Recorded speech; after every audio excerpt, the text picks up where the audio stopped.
এখন থেকে আপনার প্রিয় সিরিয়ালগুলো ফ্রিতে দেখুন এক্সক্লুসিভলি শুধুমাত্র সান নেক্সটে। এখনই অ্যাপ ডাউনলোড করুন। লেখা অভ্যাস ছিল, এখানে সব তারিখ দিয়ে দিয়ে লেখা। আচ্ছা, এটাতে কি লেখা আছে পড়ো না একটু। লিখেছে, আজ 4 মার্চ, আজই আমার মা আমাদের ছেড়ে চলে গেছিল অনেক দূরে। মাকে ভালো করে মনেই পড়ে না, বাবাকেও কখনো দেখিনি মায়ের কথা মনে করতে।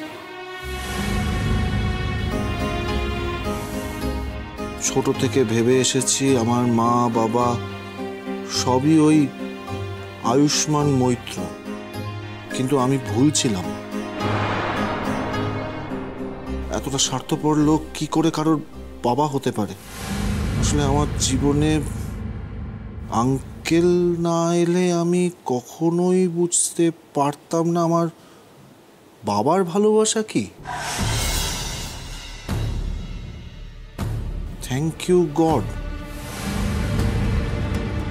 আঙ্কেল ঠিকই বলে, বাবার মতন মানুষের কারোর প্রতি ভালোবাসা থাকতেই পারে না।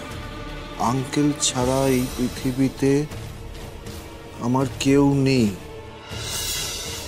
I hate you Ayushman Maitra. পাখি যা করার করেছে, ও আর নতুন করে কোনো প্রমাণ দিতে পারবে না। এবার আমাদের এমন একটা কিছু করতে হবে যাতে অমিতের পেরোল অ্যাপ্লিকেশনটা যাতে ক্যান্সেল করতে না পারে।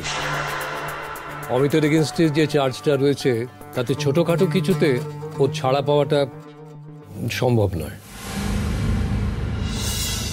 এতদিন ধরে ওকালতি করছেন, অসম্ভবকে সম্ভব করতে না পারলে আমরা আপনার কাছে আসবো কেন? কেসটা কিন্তু হালকা কেস নয়, সাধারণ নারী নির্যাতনের কেস নয়। কি হবে তাহলে? আমার ছেলেটা ছাড়া পাবে না?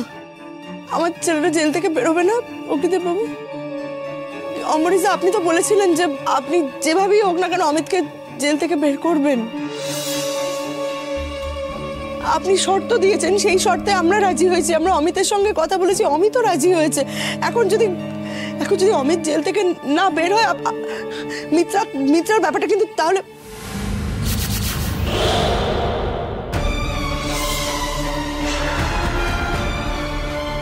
দাদা, দময়ন্তী কিন্তু কথাটা খুব একটা ভুল বলছে না দাদা। মানে একটা না একটা উপায় কিন্তু বার করতেই হবে। অগ্নিদেব বাবু, আপনি প্লিজ কিছু একটা করুন। আপনি পারবেন করতে, তাই না? বলুন না। দেখুন, আমি জানি যে